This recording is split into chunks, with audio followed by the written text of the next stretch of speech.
Um, all right, so interesting history I'm not going to go into, but through the 70s, eventually some people came up with what we can call an asymmetric cipher.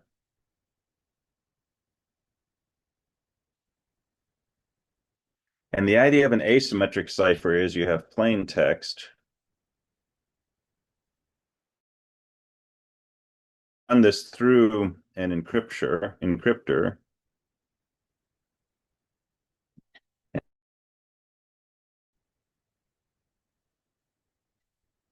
and then you can run that through a decryptor,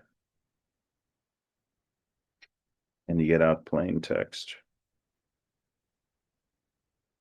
All right, so let's say I want to buy something from an online business.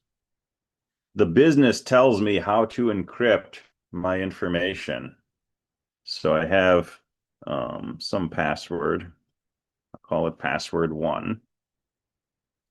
And the idea is password one is not going to work to decrypt that ciphertext. You need a different password, password two. Now, everybody needs to know password one. Anybody who wants to buy from this online vendor needs to know password one. So password one, this is public. It's advertised, and anybody who wants to send information securely to this vendor, they can go and they can find what this password is. They can use it to encrypt their plain text. Password two for decrypting, that's private. And only the vendor knows what that private password is. So you've got 100 million people who know this public password, but none of them know how to decrypt that encrypted information. So I encrypt my credit card info and I send it out over the open airwaves, and people can receive that and store it and look at it. But unless they know this private password, they can't actually decrypt it back into plain old text. So an asymmetric cipher, you have a pair of passwords, and we think of them as a public key and a private key. And the public key, you can distribute that to the world. And as long as you keep the private key private, people can encrypt, and those encrypted messages are safe. You're the only one who can read it. So this works for online commerce. This also works for things like email. So you can get like, PGP, pretty good privacy, or GPG, which is another version of that. And you can, in your email messages at the bottom, you can have a signature with your public encryption key. And when people want to send you email, they can encrypt their message using that key. And the message goes out, over the internet, which is insecure. But anybody who intercepts that message cannot read it. Only you can read it because you've got the private key. So people can send you emails that nobody else can read except you, even though it's going over, the insecure internet. So this is a really useful notion. And the existence of ciphers that work with these public-private key pairs was not even known until the 70s. And one of the people who discovered this, he anticipated the idea of internet commerce, right? Decades before it actually happened, but he realized that like having this asymmetric cipher would be useful for a future network based society. And he talked to colleagues about wanting to do this, and they said you can't do it. It's not possible, right?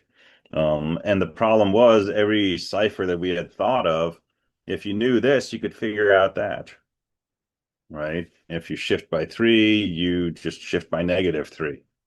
If you do some transposition, you just do the inverse of that transposition, and so on.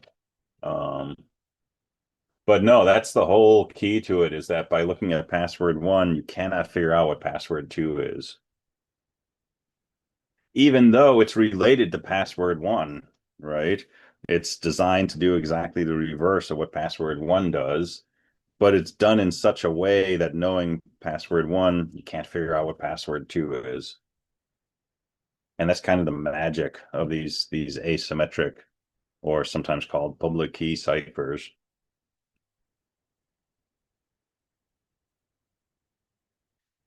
So this is what happens online, right? I just tell it where I want to log in. I never sent my password. I don't have my password stored somewhere that was out, right? My password never travels over the internet. It never goes out of my computer. And in fact, it's not stored on the computer. What happens is in my SSH directory, I have a pair of keys, IDRSA and IDRSA.pub. Now, IDRSA.pub, that's my public key. That's public domain knowledge that's stored on a bunch of machines that are insecure. And that's not a secret. IDRSA is the corresponding key that is a secret. But the idea is when I want to log into, say, the Linux machine, it can look at my public key, it can take a message and encrypt it using this, and then send that to me and challenge me to decrypt it. If I'm who I say I am, I have this private key, I can decrypt that message and respond appropriately. And it will use that to say, okay, well, I guess you must be Nick. Come on in, and it'll log me in. If I don't have that private key, it will send me that challenge. I won't be able to decrypt it appropriately, and it'll say, hey, I don't think you're actually Nick, and it'll deny me access. So this is a really useful concept for doing anything computer related.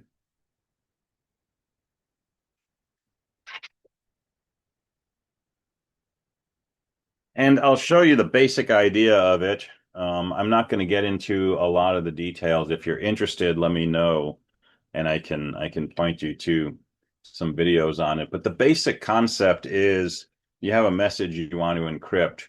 Um, we turn it into a big long integer. Big long meaning hundreds of digits. And for example, we could take, A and map it to 00, B to 01, C to 02, Z to 25.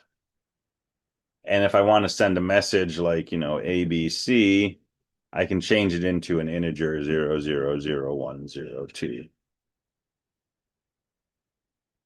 So we take our message and we break it into blocks. And these are fairly big blocks.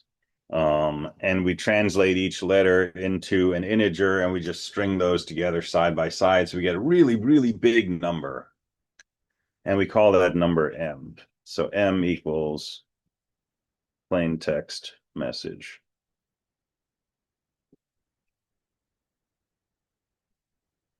And our public key is a tuple, which I'll call N comma E.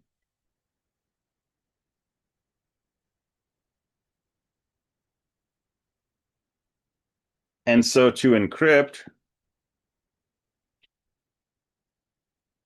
I take my message M, I raise it to the power E, and I reduce it modulo N. That's my encrypted message. And think about these numbers N, E, and so on as having several hundred digits. So they're really big numbers. All right, I'm going to take my message, raise it to this really big power, reduce it modulo N. And we're going to use things like modular exponentiation and stuff like that to make this, computationally doable. So that's our plain text. This is our ciphertext.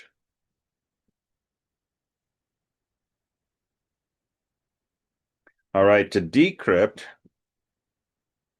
I'm going to take our encoded message.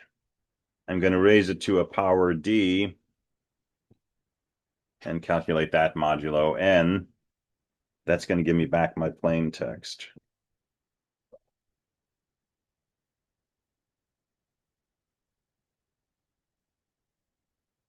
So the public key is this number N. That's just kind of the size or the scale of the thing. And this number E My private key is basically this number D. And I know what the value of D is such that E times D is congruent to 1 modulo P minus 1 times Q minus 1, where this number N was the product of P and Q, where P and Q are prime. That's as deep as I'm going to get into the weeds with the math. The takeaway from this is, number one, you need some big prime numbers. If I want N to have several hundred digits, I need P and Q to be prime numbers with hundreds of digits each. So really big primes. And then I publish to the world the product of those primes and this number E that has a particular property. But the trick is, if I know what the product of those primes are, it's really hard for me to figure out what P and Q are. In other words, multiplication is simple, factoring is complex. Now, if my number is divisible by 3, it's pretty easy to find out that 3 is a factor. But if my number is just the product of two 300-digit primes, it's really hard to figure out what those primes are. That's why it's really hard to crack this cipher, because factoring is a difficult problem. But if you know what those two factors are, like if I'm the person who created this public key and I know what P and Q are, I can pretty easily figure out a value D that satisfies this equation. And if I know that value D and I take your ciphertext message M to the E and raise it to the D, that's like just raising M to the first. It gets me back the original plaintext message. But it's very hard for someone to figure out D unless they know what P and Q are. In other words, unless they can factor that number N.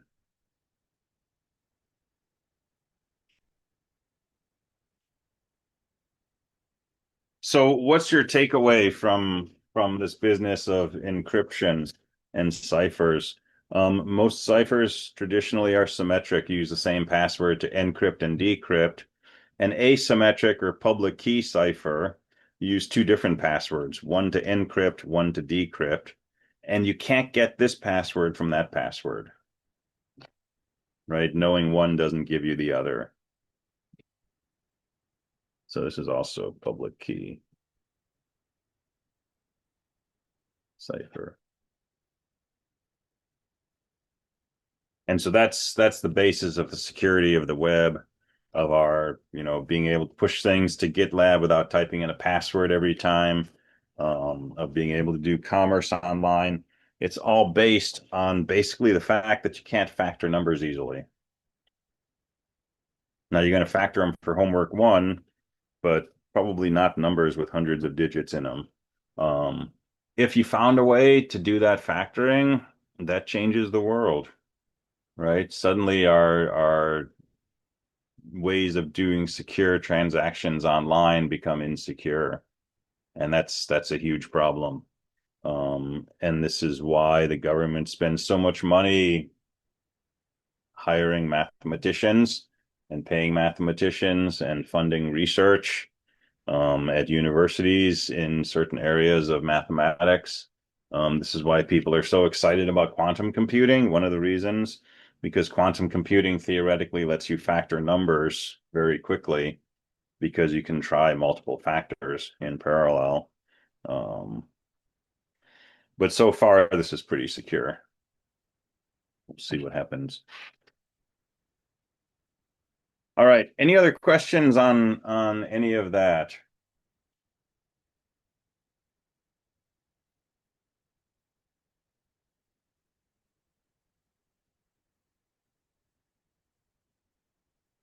All right, so let's take a break.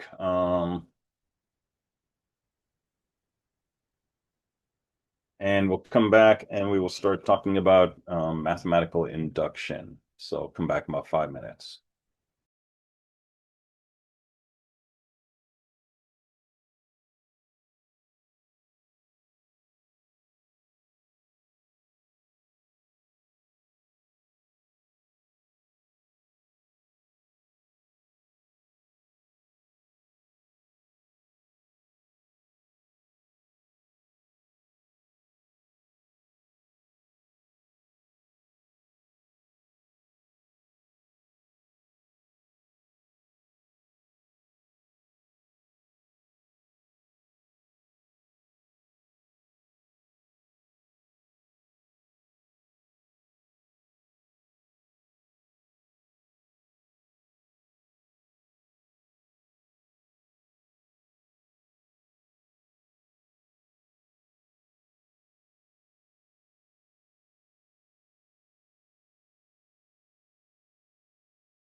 All right, we're back.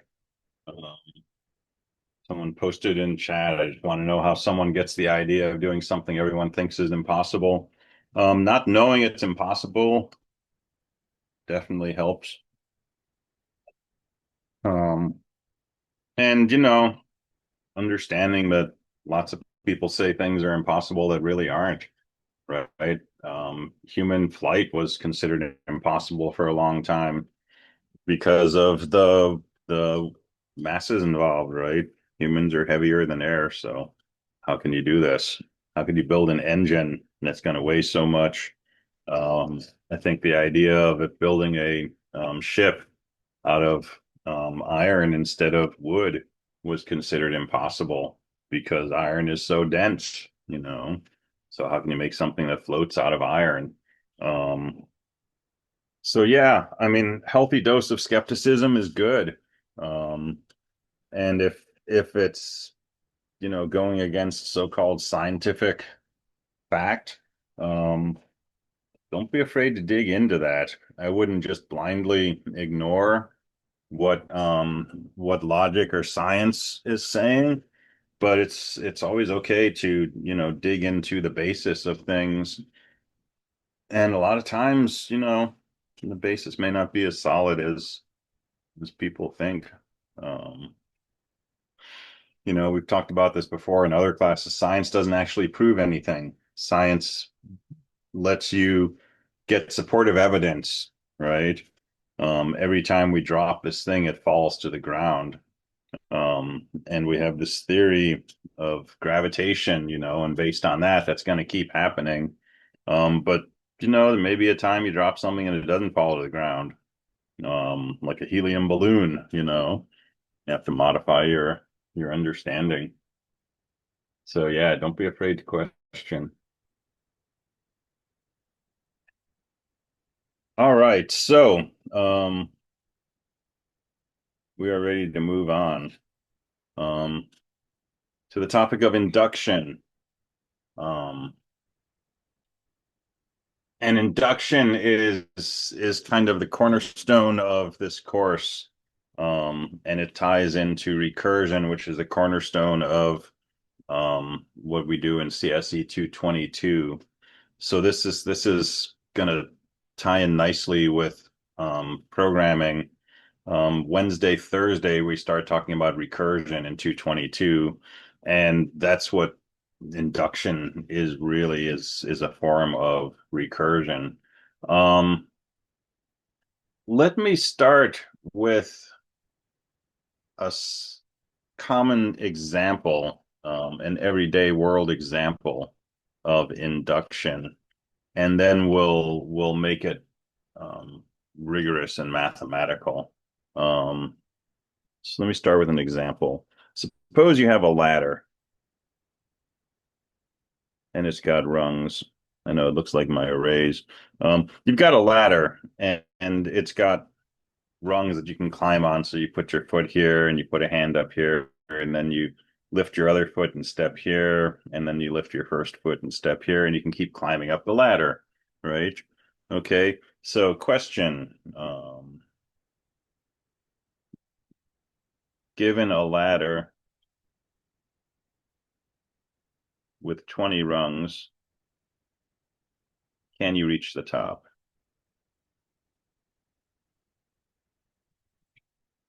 So there's 20 of these steps that you can step on. Can you get to the top of that ladder? Well, we need to be a little more specific on some details here. Um, I'm going to suppose that you are physically able to lift your body weight with one leg and your arms. So you can actually pull yourself up and, step up with one leg to get to the next rung. Um, and so let me make some assumptions.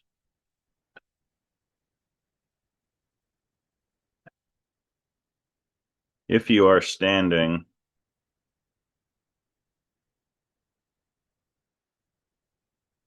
on rung, and rung is just step. So if you're standing on step N, you can get to rung or step n plus 1. So I'm going to assume you can always climb up one step, right? If someone says, okay, I'll give you $1,000,000 if you go up one more step, you can go up one more step. Okay, so that's one assumption. Um, the other assumption, you can get to the first rung.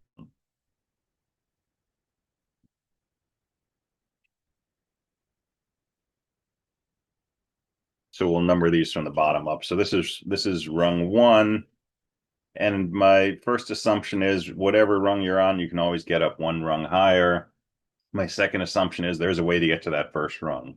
Given these two, does everybody agree that you can eventually get up to the 20th step? Anybody strongly agree or disagree with that? Give me a thumbs up if you agree and a thumbs down if you disagree.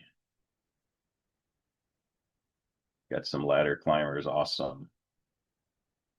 All right, lots of thumbs up, no thumbs downs, good. This is true, this is valid, right? As long as I can get to that first rung and I always have the capacity to get up one more, I can eventually get to the top. Now, how could I prove that? Well, I could say start on rung 1, use assumption 1 to get to rung 2, and then I would say use assumption 1, which says if I'm on n, I can get to n plus 1. Well, if I'm on rung 2, assumption 1 says I can get to rung 3.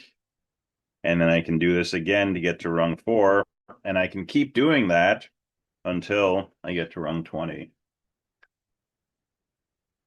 So you and I can see and believe that, yeah, given these, I can get to rung 20, but I can actually write out the steps that we would have to do, right? Use assumption 2 to get to the first step, and then use assumption 1 to say, okay, now I can get to step 2. Use it again to get to step 3. Use it, 16 more times to get to step 19, and then use it once more to get to step 20. So yeah, no doubt I can get to the 20th rung, the top of the ladder, as long as I have those two assumptions. Now, what if I have a ladder with 2,000 steps on it, 2,000 rungs? Can I still reach the top? Anybody doubt that I can do this for 2,000 steps instead of 20? Right? It's exactly the same process. But I would have to write out 2,000 steps instead of 20 steps. But I can do that. It's exactly the same. I just need enough paper and enough time and enough patience, and I could spell out exactly the steps that get you up to the top of that ladder with 2,000 rungs.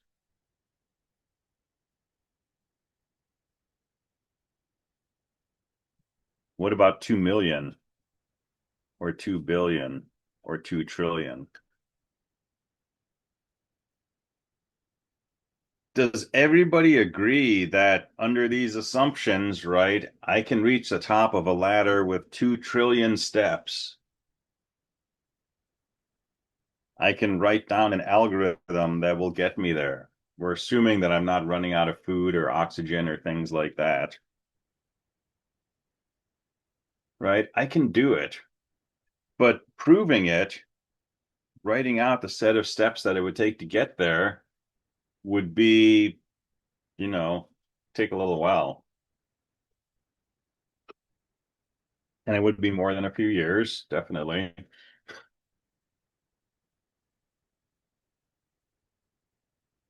So there's something going on here where we can easily envision how we do this for 20 steps, and we could draw out each of those steps.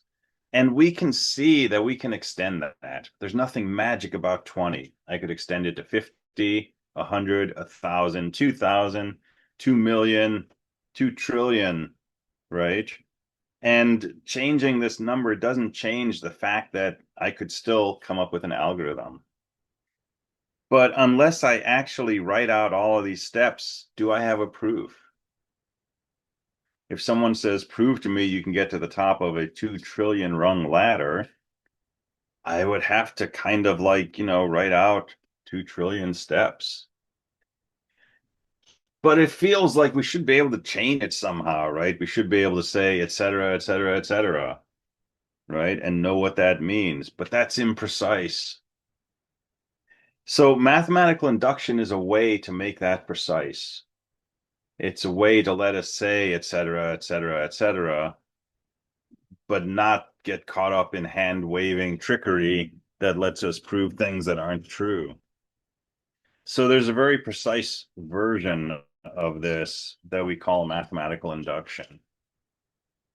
And let me give that to you now. Um, and then we'll start working with it. So mathematical induction. So this is built on two steps, which are like our two assumptions with the ladder.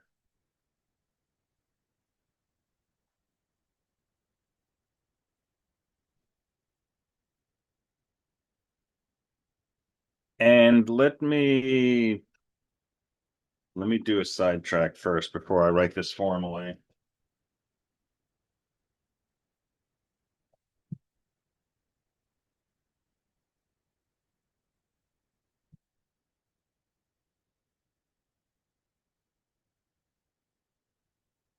So we're going to use mathematical induction to prove statements about families of propositions. So we've dabbled with this idea before, a family of propositions.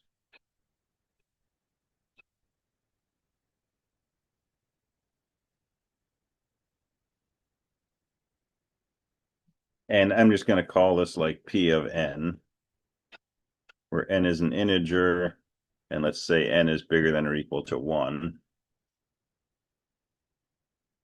is a collection of individual propositions.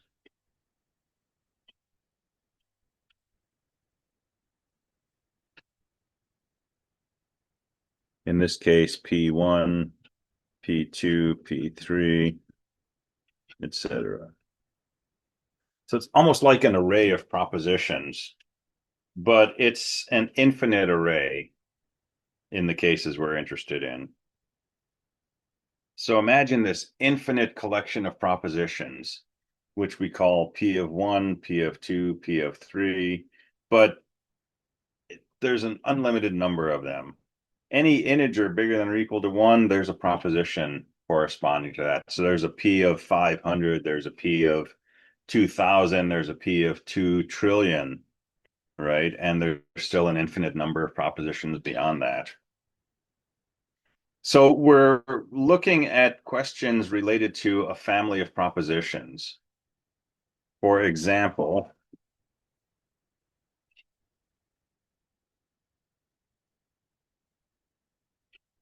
let P of n be the proposition.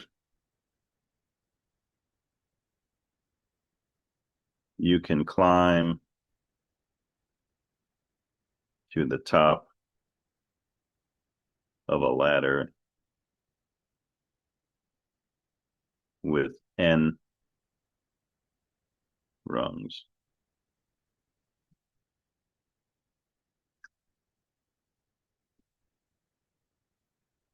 So this original question was asking, is P of 20 true? Can you climb to the top of a ladder with 20 rungs? This question is asking, is P of 2 trillion true? And our understanding is that, yes, all of these propositions are true. So the setup for mathematical induction is you have a family of propositions. And this is typically, but not always.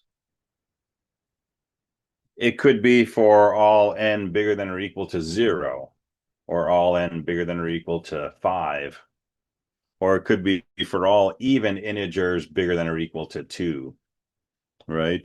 But it's generally an infinite family of propositions um, that are indexed with something related to integers. So mathematical induction, we're dealing with a family of propositions, and we want to prove P of n is true for all n bigger than or equal to 1, for example.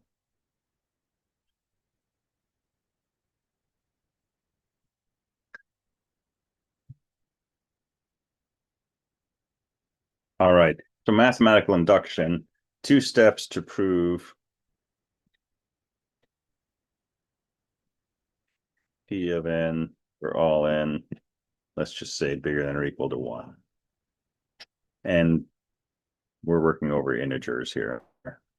Okay, so here's the 2 things we have to do to prove that all of these propositions are true. Step 1,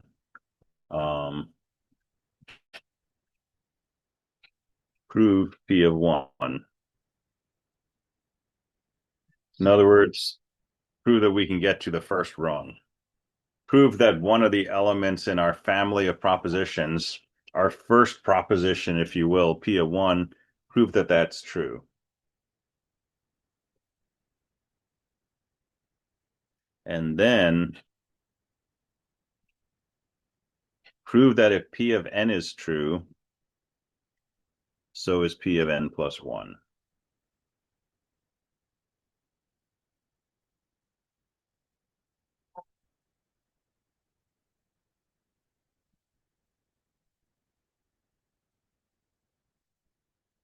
Given 1 and 2, mathematical induction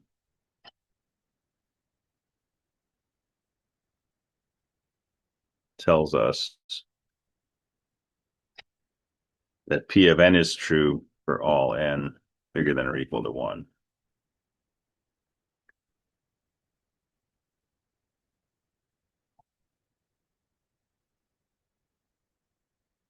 All right, there's not a lot here, but there's a lot here. So we're take this apart. We're going to do some examples. We're going to work with this. We're going to do more examples. We're going to hammer this for the next week or two. But basic setup, we have a family of propositions, right? P of n. And we want to prove that P of n is true for, say, all n bigger than or equal to 1. We don't have to prove each one of these is true individually.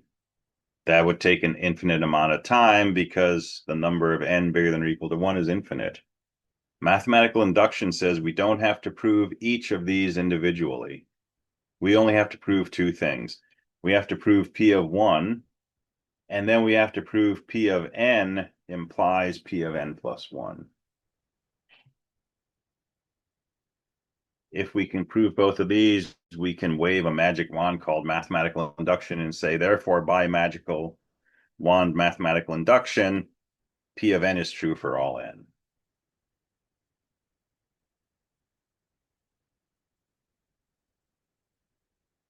The value of this is proving these things is generally a whole lot easier than proving this. This requires us to prove an infinite number of things are true.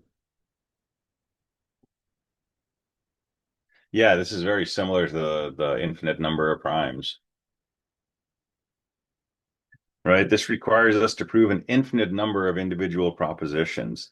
This only requires 2 things, proving P of 1, which is just one proposition, and then proving this one proposition, which says this implies that. And if we do both of these, we get this for free. So this first thing that we have to prove, this is called the base case. This second thing we have to prove, this is called the inductive step.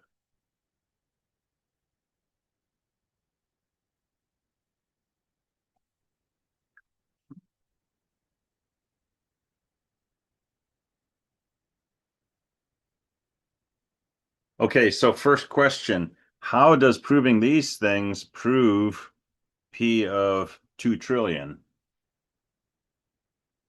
Well, it's the chain rule, right? Like Brandon suggested. Suppose we know that both of these things are true, so we know that P of 1 is true. And since P of n implies P of n plus 1, we know P of 1 implies P of 2. Direct reasoning, that tells us P of 2 is true. Our inductive step says if P of n is true, P of n plus 1 is true. Since P of 2 is true, right, if P of 2 is true, P of 3 is true, and we just proved P of 2 is true, so we've got P of 3. The inductive step says P of 3 implies P of 4. Direct reasoning says since P of 3 is true and P of 3 implies P of 4, P of 4 is true. So we're climbing the ladder one rung at a time. And to prove P of 2 trillion, we would have to do this 2 trillion times. Can't do that. Mathematical induction says you don't have to actually work your way up through all these steps. I will guarantee that if you know this and this, you can plug in any n here and be guaranteed P is true. So mathematical induction lets us short circuit all of this and just say, hey, if we know P of 1, we know P of n implies P of n plus 1. Yeah, P of 2 trillion, guaranteed true. So that's why mathematical induction is useful. It lets us skip over the individual chaining from one to the next and just jump to the conclusion, oh yeah, P of anything is going to be true.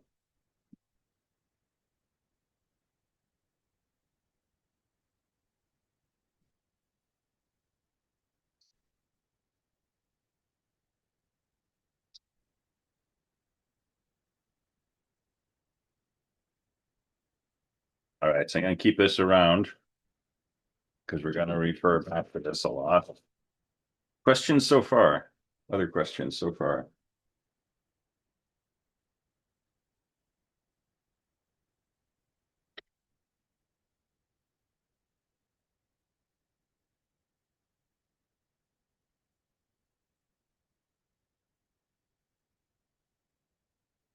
So remember you had a homework question on summations where we did the sum from I equals 1 to 5 of 20.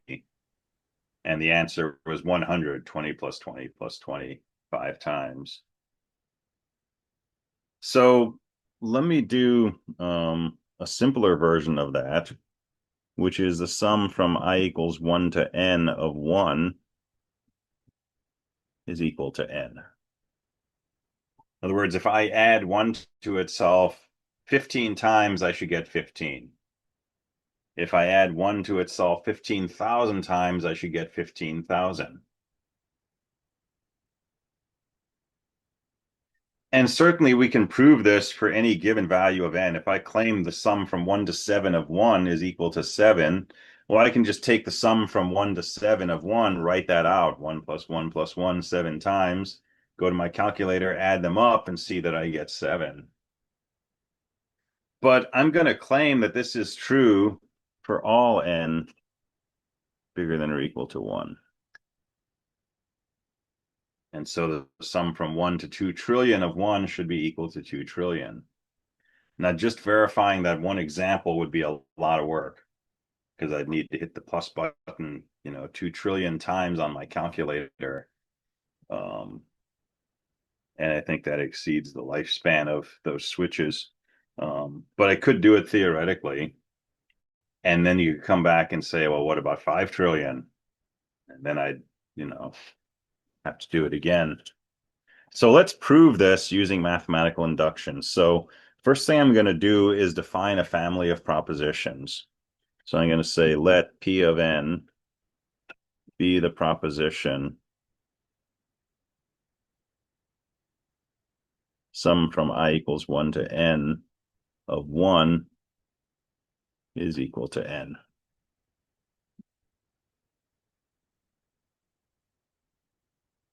Or if we want to be informal,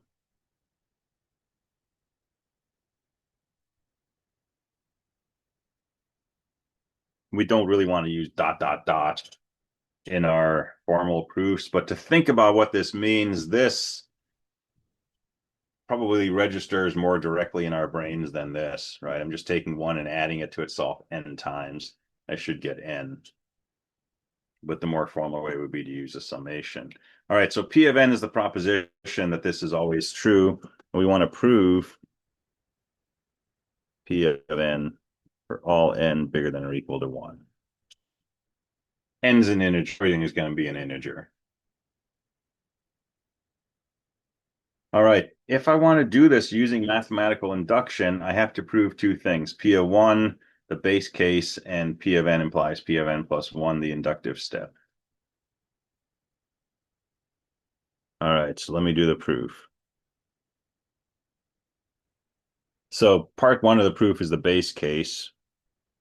P of 1 says sum from I equals 1 to 1 of 1 equals 1.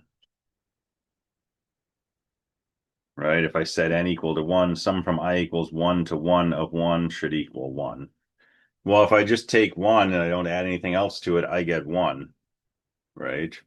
This is really just saying 1 equals 1. That's true. A lot of times the base case is really simple to show because it's one proposition. And these propositions, usually you can do some calculations and see that they're true. So our base case, definitely true. The other thing we have to prove is our inductive step. Prove P of n implies P of n plus 1. So prove P of n implies P of n plus 1. Let's do a proof of that. So proposition 1, P of n, that's a hypothesis.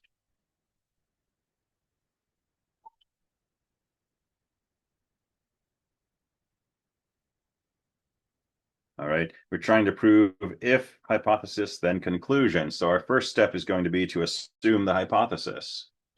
And we're going to do some stuff and try to eventually show that the conclusion is true. Still with me?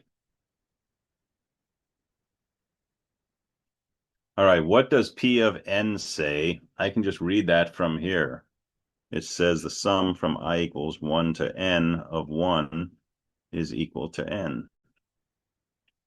That's just the definition of P of n.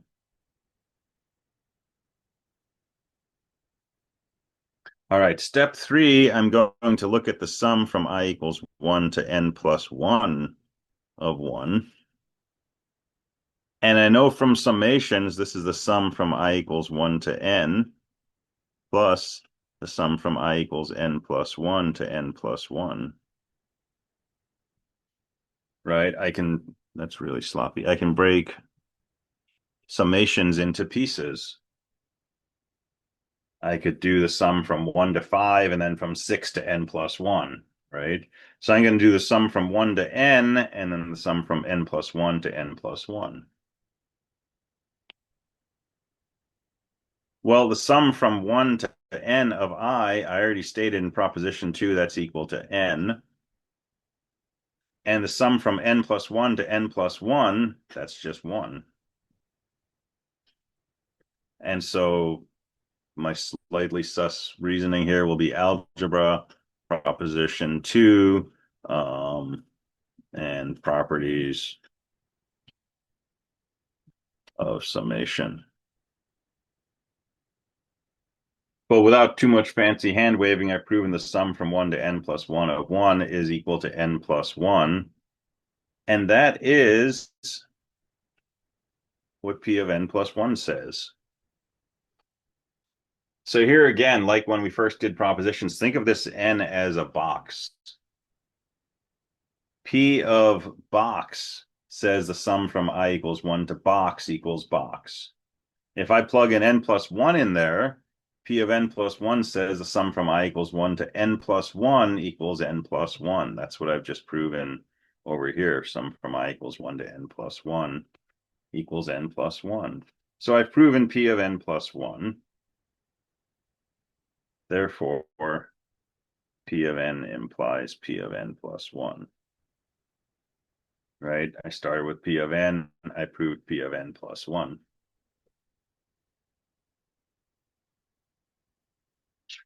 Well, what have I done? I've proven my base case. I've proven my inductive step. Mathematical induction says if I've proven both of those things, I've got P of n for all n bigger than or equal to 1. So I should do this below, but I'm out of space there. So I can say therefore P of n for all n bigger than or equal to 1. And that's what I was trying to prove. P of n for all n bigger than or equal to 1.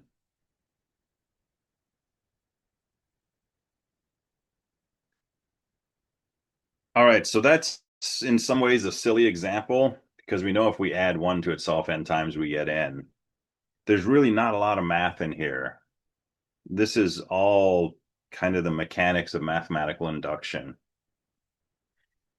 But because it's sort of a silly thing that we're proving, it may not carry a lot of weight. So I want to do a second example that's heavier on the math side, but uses exactly the same ideas of mathematical induction. But we're going to start getting into some algebra, and sometimes algebra will fog our minds or make the other stuff less likely to sink in. So we've got one example here with almost no algebra to it, right? Really nothing more than adding 1 to n and this notion of sigma. And this is kind of a pure mathematical induction example. Let's do one that's a little heavier on the math side, on the algebra side.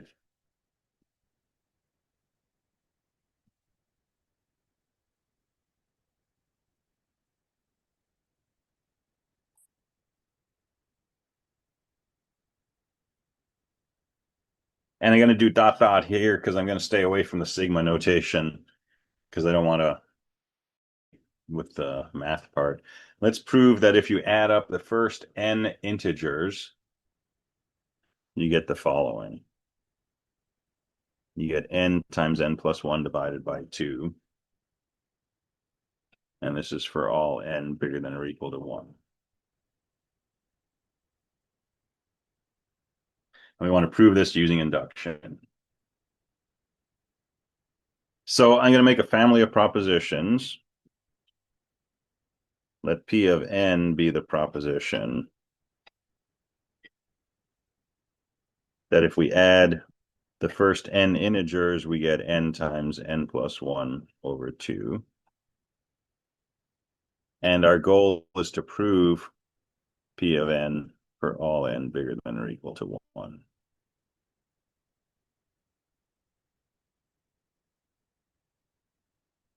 So this says, for example, 1 plus 2 plus 3 is equal to 3 times 4 divided by 2. Well, 1 plus 2 plus 3 is 6. 3 times 4 is 12 divided by 2 is 6. So this is a good formula. This will always be true. We just want to prove it.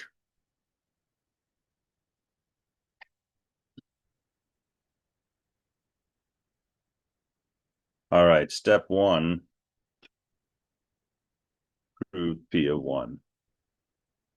Well, P of 1 basically says 1 is equal to 1 times 2 divided by 2. Right? The sum of the first 1 integers is equal to 1 times 1 plus 1 divided by 2. And 1 times 2 is 2 divided by 2 is 1. 1 is equal to 1. This is true. So base case, again, not a big deal to prove.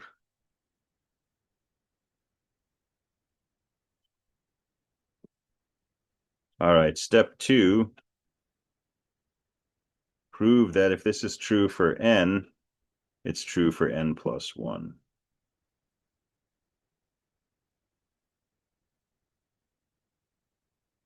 All right, first step, P of n is true. Why? It's a hypothesis. It's an assumption. If P of n is false, we don't care whether this is true or not. The only thing we're trying to prove is that if P of n is true, then P of n plus 1 is true. So the first step of our proof, we're assuming P of n is true. That's the hypothesis.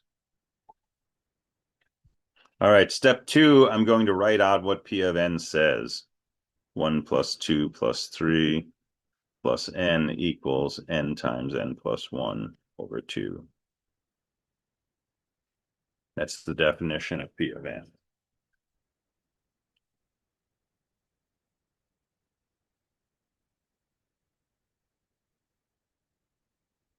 All right, step 3, I'm going to do something with very little explanation why I'm doing it. But I can do anything I want in a proof as long as it's logically or mathematically valid. I could multiply both sides of this equation by pi and still have an equality, and I could claim that's a true proposition, and it would be perfectly fine. I don't think it would help us, but I could do that.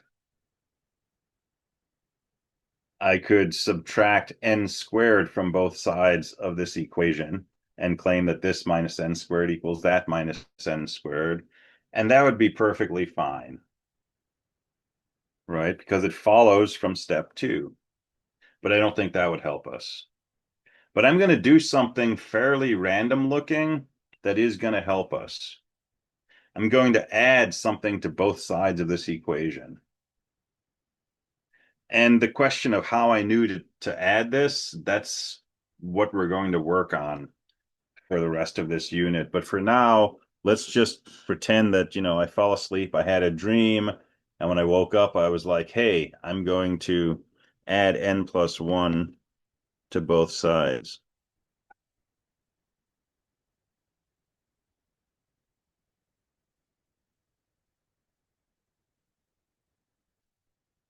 Right? Why is this true?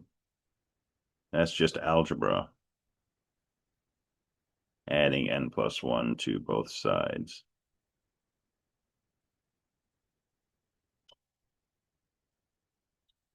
Right? Helpful or not, does everybody agree that if this is true, then that's also true?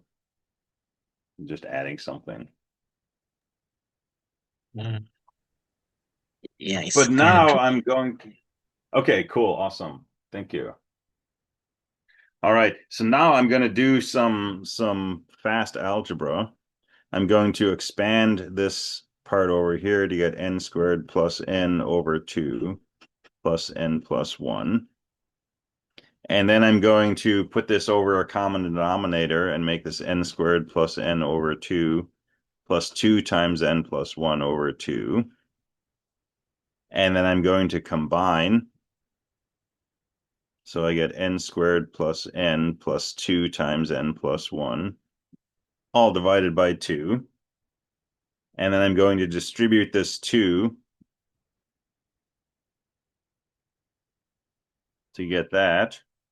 And then I'm going to combine my n terms to get n squared plus 3n plus 2 divided by 2. And finally, I'm going to factor this into n plus 2, or let's do n plus 1 times n plus 2 divided by 2. And that's just algebra and maybe too much coffee.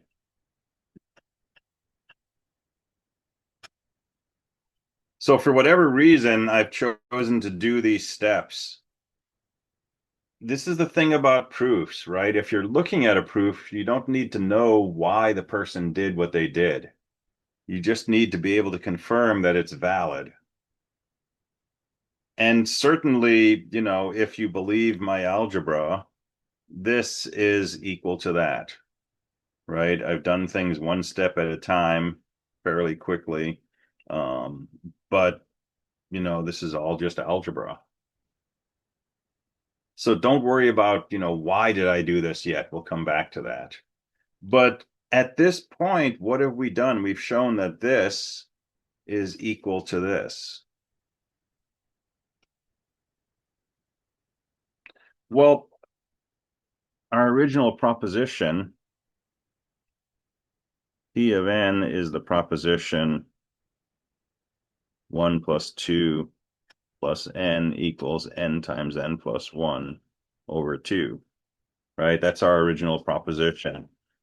Think of this as P of box is the proposition 1 plus 2 plus dot dot dot plus box equals box times box plus 1 divided by 2, right? This n does not have to just be the number n. It does not have to be a single symbol. It can be anything. Has to be an integer bigger than or equal to 1. So if I replace my box with n plus 1,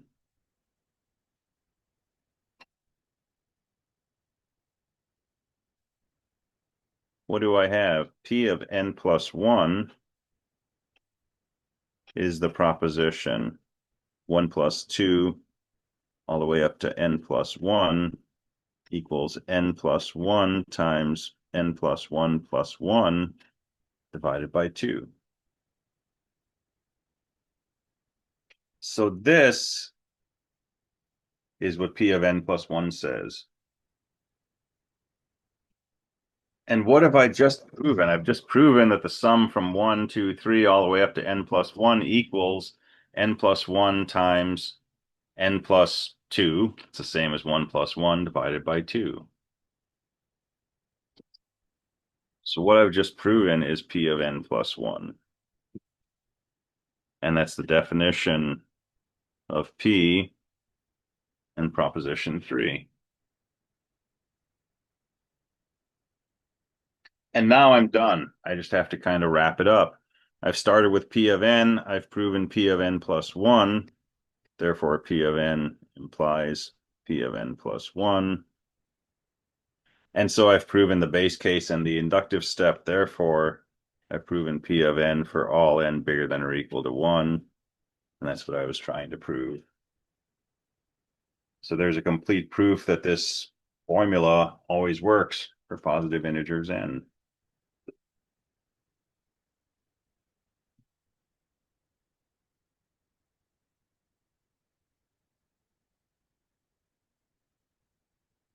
But what the heck happened here? Where did all of that come from?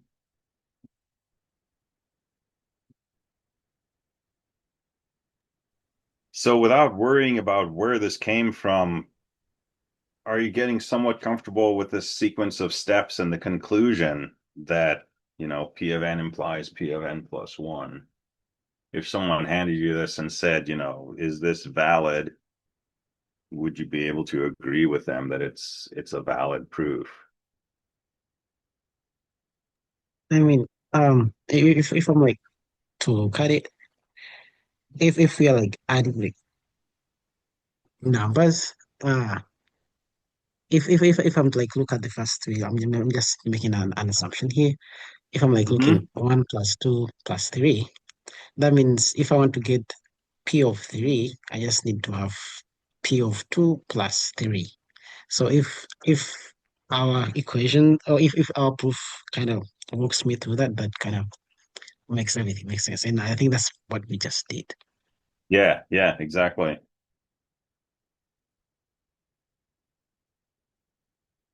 Okay, cool.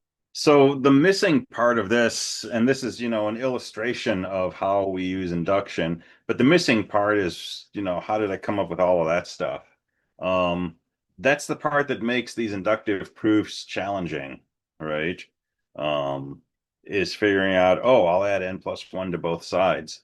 Because at this point, right, just looking at that, it probably wasn't clear that I was going to somehow end up with this. But what we can do is sometimes we can work backwards. We can say, hey, I'm trying to prove P of n plus 1. Let's think about what P of n plus 1 looks like. Let's, on a different sheet of paper or in a different part of the proof, let's play this game and see, oh, this is what P of n plus 1 is. This is what I want to prove. And the only thing I know so far is this. So how am I going to get from this that I know to this that I want to know? Well, if I put in the term before, I recognize that this is the same as this.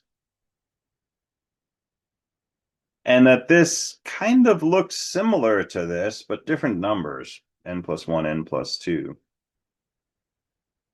So I don't know how to change that side into that side, but I do know how to change this into this. All I got to do is add n plus 1. And so it's kind of a desperation move. It's like, I don't know how to make progress in this proof, but I can at least get my left side to look like what I'm after by adding n plus 1. And a lot of times that's enough. You do that and you make the left side look like this, and you add the same thing to the right side and you start messing with it. And more often than not, we'll find out that if we mess with it enough, the right side will turn into the right side that we're after. All right, so we'll start playing with more examples of this on Wednesday. We'll go through a number of examples of things like this that we can try to prove, but we'll look at the process of sort of figuring out what to do to hopefully turn this into P of n plus 1. So we'll go through a few examples of that. We'll go through some less mathematical examples where we deal with things like inequalities, or divisibility. And then we'll work with some even less mathematical ideas like some properties of sets and subsets. And then we'll get into some decidedly nothing or almost nothing to do with math examples of this, kind of like our ladder example, but more interesting. And we'll ping back and forth between different examples and just keep working on this. So we'll do that on Wednesday for sure. Um, Next Monday will be the midterm, and then we'll keep hitting this the following Wednesday and possibly finish it up then. That's the approximate plan. All right. We are at 150 and 4 seconds. Have a good rest of the day, and I will see everybody next time. Thanks. Have a good day. Thank you. You too.